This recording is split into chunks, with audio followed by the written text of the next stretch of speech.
So it's been years since I read a Marvel comic. I mean, years it's been since I read a Marvel comic. Mainly because the whole thing of like, it's really hard. Because here's the thing, I'm more of like a off and on reader. Like sometimes I'll read a comic, sometimes I won't. I'm kind of like a off and on reader.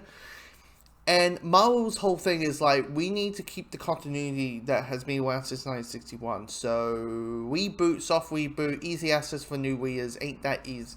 It isn't enticing. They don't do that. So for me, it's not that enticing to read a Marvel issue. Versus DC, they kind of soft reboot every 5-10 years. So it's kind of, and there's Black Label and these, there's Black Label, all that. So here's these one shot, here's these like stories that be around for like, like 3 issues and it's done and that kind of stuff. Doomsday Clock, for example. But I keep hearing about Empyre. I keep hearing about here's this big event coming. I'm like, okay, I'll check it out. I'll try my hardest to go back to Marvel. But as a first issue, and me who is in a way kind of new to the Marvel Universe in a way, it's not bad. It's not a bad like setup issue, because it's one of those things where like in the trailers they tell you this, but actually it's actually kind of this. You know what I mean?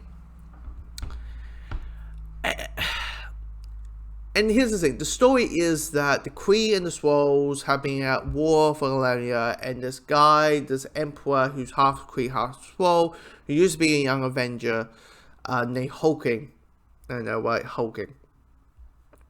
He is the Empyre because he's half of both races, and has made a alliance with them. But the thing is, there's only one way. It's the whole thing of, if we're not finding each other, we need to go for this guy. And this guy's on Earth. And so the entire Kree and Skrull armies are going to Earth. And of course the Avengers and the Fantastic Four, who are coming back to Earth from a adventure in space, they kind of just say that they are trying to tell what is going on. Basically the Fantastic Four are basically saying, Declan Reed is like, let's figure this out, let's talk civilized, let's try not make this happen, while the Avengers are like, it's the fucking Kree, it's the fucking Skrulls, let's, like, Tony is like, because I'm in second, Tony is like, can I press this button, please? Can I press this button right now so we can kind of blow everything up, please? And you have good scenes. You have scenes that, the character bickering between, Tony Stark and Reed Richards and all that. Even though it's weird seeing Reed Richards with a beard, I don't think I will get used to that. I'm like, can I get my electric razor and like shave his beard off, please? Like, can I do that? I'm like, no, because it's just a little bit like, okay, that's a bit weird. But yeah, it is basically a setup issue, and there's good dialogue. It's setting up some of the villains. There is some bits and pieces I could kind of figure out, like roughly nearly at the end, where there's a certain character. It's the whole thing where, we'd be saying it's this guy is the villain, well actually it's this person who's the villain. It's that situation. And explains why this event is called Empyre. You know what I mean?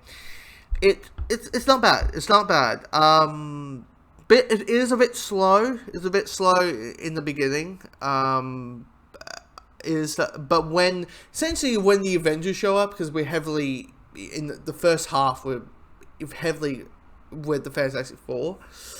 But when we hit the Avengers, that's when like the gears are starting to move, and they're like, okay, now I'm feeling the pace. I feel the gears of the story kind of hunking along a little bit.